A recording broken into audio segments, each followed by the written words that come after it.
he says in one of these letters that the ships were lined up in 5 miles. They were off the coast in Sandy Hook, lined up one behind the next, 5 miles long. That's how many ships were ready to attack.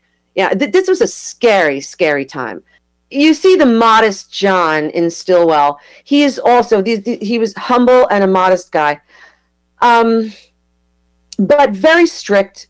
He had a lot of angles in his handwriting and just jetting off to the right. They were all very determined to build their futures and to know where they were going. The T-bar crossing is very swashbucklery, is a conquering T-bar. You know, he's got great speed forward.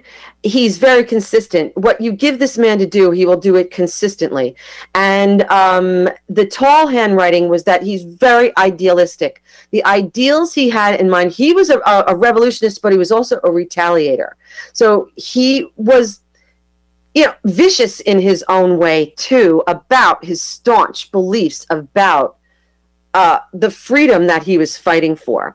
If you see this first line, he writes July the 1st, and then he says Saturday morning. If you see the M goes shooting up into the upper zone, and he does that a lot. This is excessive.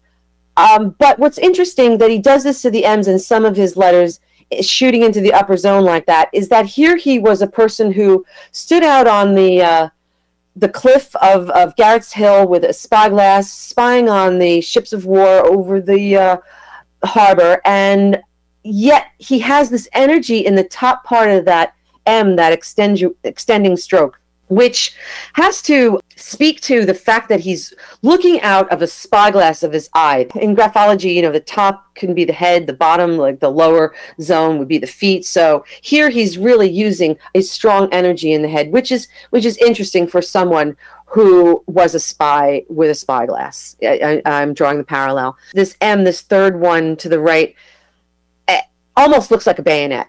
You know, he was a mean guy and like ready to kill, really. He's a little bit out of control.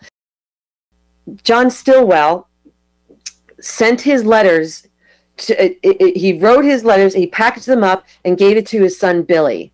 His 17-year-old son Billy went down to Freehold, where another general was, and they started a relay race where they took these letters down to Washington in Philadelphia. So it would take 6 hours. So what Stilwell wrote in the morning, per se, put it in the mail, say, that day, Washington would have that word 6 hours later and know what was going on with the ships of war.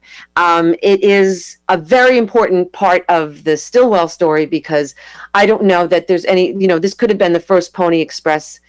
You know, I don't know that there's any other relay delivery service that existed before Stilwell, Billy, and General Foreman.